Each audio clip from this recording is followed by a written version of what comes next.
ഇപ്പോൾ വരുന്ന ഒരു പ്രധാന റിപ്പോർട്ടിലേക്ക്. വിഴിഞ്ഞം തുറമുഖ കമ്മീഷനിങ് മെയ് 2-ന്. കേരളത്തിന്റെ സ്വപ്ന പദ്ധതി മെയ് 2-ന് പ്രധാനമന്ത്രി നാടിന് സമർപ്പിക്കും. ഷഫീദ് റാവുത്തർ വിവരങ്ങൾ നൽകും തിരുവനന്തപുരത്ത് നിന്ന്. ഷഫീദ്, പ്രധാനമന്ത്രിയുടെ ഡേറ്റിനു വേണ്ടി കാത്തിരിക്കുകയായിരുന്നു പദ്ധതിയുടെ കമ്മീഷനിങ്ങിന് വേണ്ടി. ഒടുവിൽ അത് ലഭ്യമായിരിക്കുന്നു. മെയ് 2-ന് അങ്ങനെ അത് യാഥാർത്ഥ്യമാവുകയാണല്ലേ?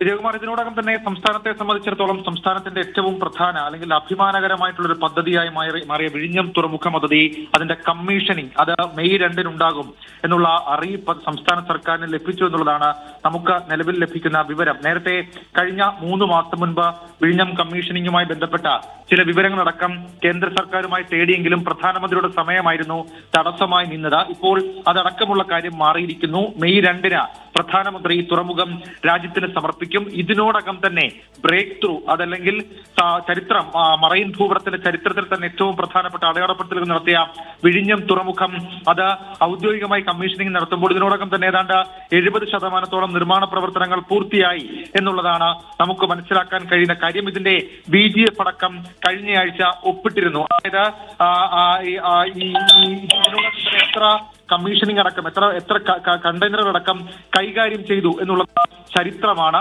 ഇതുവരെ. അതായത് ഒരു 6 ദിവസം മുൻപ് വരെ വിഴിഞ്ഞം തുറമുഖം തന്നെ ഔദ്യോഗികമായി തന്ന കണക്കുകൾ പ്രകാരം 256 ഷിപ്പുകളിലായി 5,21,784 TU കണ്ടെയ്നറുകൾ പോർട്ട് ഓപ്പറേഷൻസിന്റെ ഭാഗമായി കൈകാര്യം ചെയ്തു എന്നുള്ളതാണ് ഔദ്യോഗികമായിട്ടുള്ള കണക്കുകൾ സൂചിപ്പിക്കുന്ന കാര്യം. മാത്രവുമല്ല, ഈ വിഴിഞ്ഞം വയബിലിറ്റി ഗ്യാപ് ഫണ്ടുമായി ബന്ധപ്പെട്ട് കേന്ദ്ര സർക്കാരുമായി ചില തർക്കങ്ങൾ ഉണ്ടായിരുന്നുവെങ്കിലും കഴിഞ്ഞയാഴ്ച തിരുവനന്തപുരം മാസ്കറ്റ് ഹോട്ടലിൽ നടന്ന ചടങ്ങിൽ BGF അത് ഗ്രാൻഡായി തന്നെ സ്വീകരിച്ചുകൊണ്ട് അത് കേന്ദ്ര സർക്കാരുമായിട്ടുള്ള അതല്ലെങ്കിൽ 3 കൂട്ടരും തമ്മിലുള്ള ത്രികക്ഷി കരാർ ഉൾപ്പെടെയുള്ള കാര്യങ്ങൾ അത് ഒപ്പിടുകയും ചെയ്തു.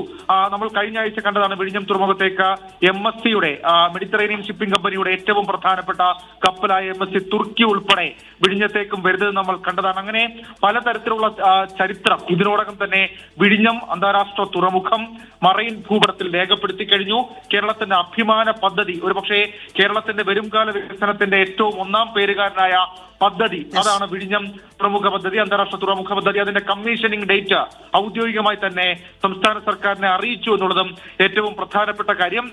മാത്രവുമല്ല, ഇനി ഇക്കാര്യത്തിൽ എങ്ങനെയായിരിക്കും പരിപാടി എന്നടക്കമുള്ള കാര്യങ്ങൾ അത് സംസ്ഥാന സർക്കാർ ആയിരിക്കും ഒരു മാസ്റ്റർ പ്ലാൻ തയ്യാറാക്കുക.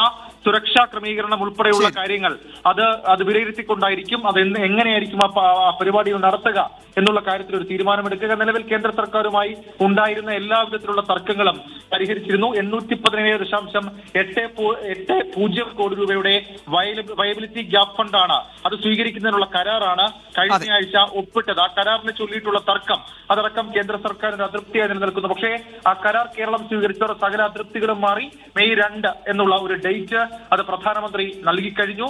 മെയ് 2-ന് വിഴിഞ്ഞം അന്താരാഷ്ട്ര തുറമുഖം. ശരി ഷഫീദ് പറഞ്ഞതുപോലെ തന്നെ കേരളത്തിന്റെ അഭിമാന പദ്ധതി അത് രാജ്യത്തിന് സമർപ്പിക്കുകയാണ്. മെയ് 2-ന് പ്രധാനമന്ത്രി രാജ്യത്തിന് സമർപ്പിക്കുന്ന ചടങ്ങിൽ പങ്കെടുക്കും. ഷഫീദ് റാവുത്തറാണ് വിവരങ്ങൾ നൽകിയത്. ഇനി